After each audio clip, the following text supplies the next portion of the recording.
Il y a quelque chose de troublant dans l'air du temps, une absence qui se fait de plus en plus pesante. L'amour, le vrai, celui qui fait trembler les genoux et chavirer les cœurs, semble avoir déserté notre époque.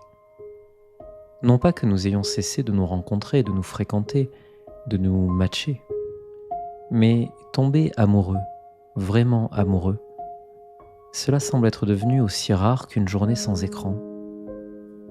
Observez autour de vous, dans les cafés, les restaurants, les parcs, les couples sont là, physiquement présents, mais leurs regards sont ailleurs, perdus dans les méandres de leur téléphone. Nous nous effleurons sans nous toucher, nous nous parlons sans nous écouter, nous nous voyons sans nous regarder. Comment l'amour pourrait-il prendre racine dans ce sol stérile de l'inattention ? Je me souviens d'une conversation avec un ami récemment. Il me parlait de ses dates. Il avait une checklist.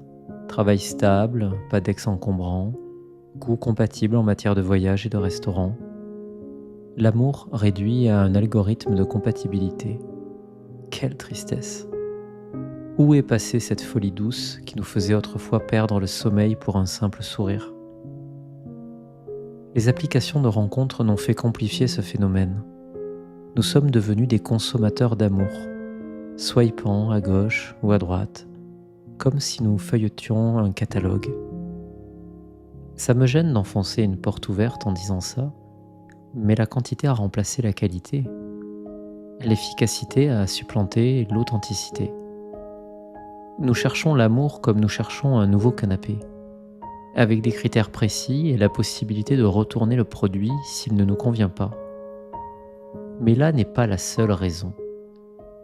Notre époque porte en elle une contradiction fondamentale. Nous n'avons jamais eu autant de moyens de nous connecter, et pourtant, nous n'avons jamais été aussi seuls. La peur de souffrir s'est transformée en peur d'aimer. Nous avons développé ce que j'appellerais une économie émotionnelle de la rareté.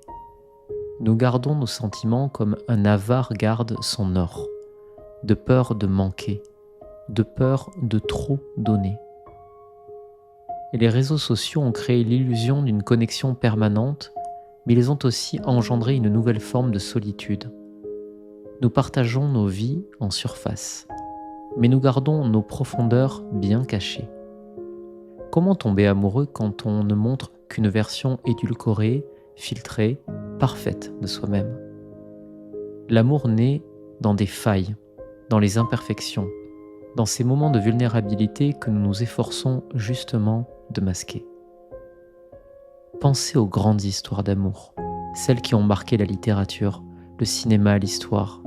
Roméo et Juliette, Héloïse et Abélard, les amants de Théruel. Ces amours étaient impossibles, irrationnels, dangereux même. Mais ils étaient vrais, viscéraux, totalement assumés. Aujourd'hui, nous calculons, nous anticipons, nous nous protégeons.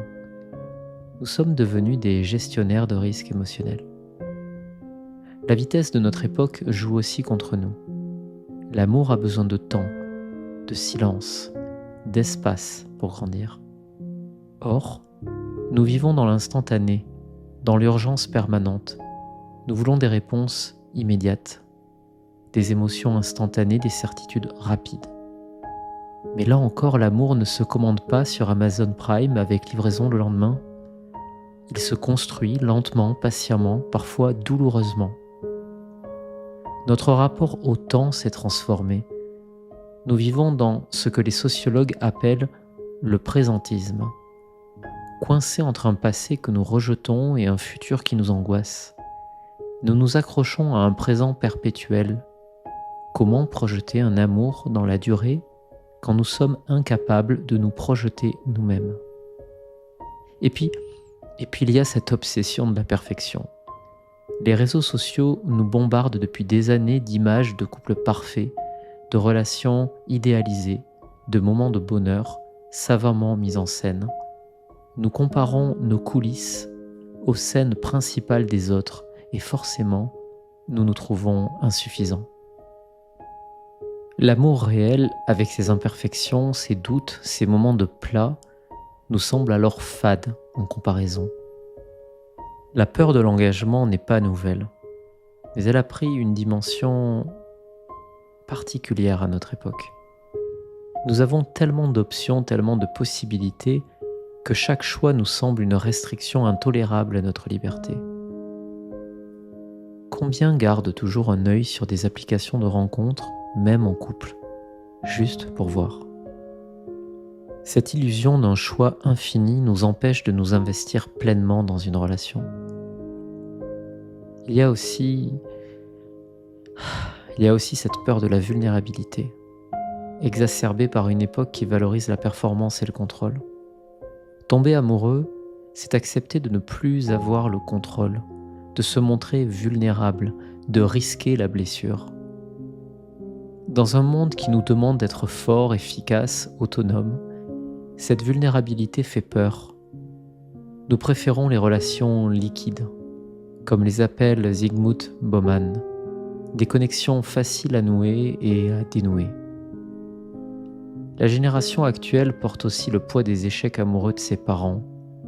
Enfants du divorce, beaucoup ont grandi avec l'idée que l'amour est par nature temporaire. Cette blessure originelle se transforme en prophétie autoréalisatrice. On ne s'engage pas totalement pour ne pas risquer l'échec, mais c'est précisément ce manque d'engagement qui mène à l'échec. Pourtant, l'envie d'aimer est toujours là, tapie au fond de nos cœurs.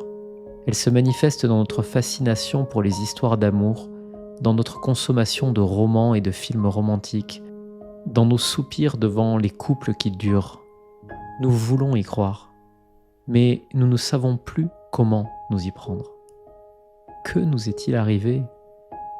Nous avons confondu l'amour avec sa représentation, le sentiment avec sa mise en scène. Je vais répéter cette phrase.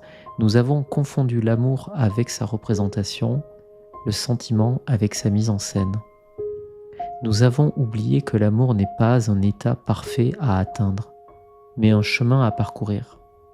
Un chemin fait d'essais et d'erreurs, de joie, de peine, de certitude et de doute. Alors, que faire? Comment retrouver cette capacité à tomber amoureux? Peut-être faut-il commencer par accepter que l'amour ne se contrôle pas, ne se planifie pas, ne s'optimise pas. Il surgit, souvent là où on ne l'attend pas, sous une forme qu'on n'avait pas prévue. Il faut réapprendre à être présent, vraiment présent, à regarder l'autre dans les yeux plutôt qu'à travers un écran, à écouter avec le cœur plutôt qu'avec l'esprit analytique, à accepter que l'amour ne soit pas parfait, que les relations demandent du travail, de la patience, du courage. Nous devons aussi réapprendre la lenteur, donner du temps au temps, laisser les sentiments grandir naturellement sans forcer ni freiner, accepter les moments de doute, les périodes de flou, l'incertitude inhérente à toute relation humaine. Et surtout, nous devons retrouver le courage d'être vulnérables, car c'est dans cette vulnérabilité que réside la vraie force de l'amour. Le courage de dire « je t'aime » sans être sûr de la réponse. Le courage de s'engager sans garantie de succès. Le courage de donner sans calculer le retour sur investissement. L'amour n'a pas disparu. Il attend patiemment que nous baissions nos gardes, que nous arrêtions de nous cacher derrière nos écrans et nos peurs. Il attend que nous osions à nouveau être vrais, authentiques, imparfaits, mais sincères. Alors levons-nous, sortons de nos prisons digitales, abandonnons nos calculs et nos stratégies, osons la magnifique imprudence d'aimer.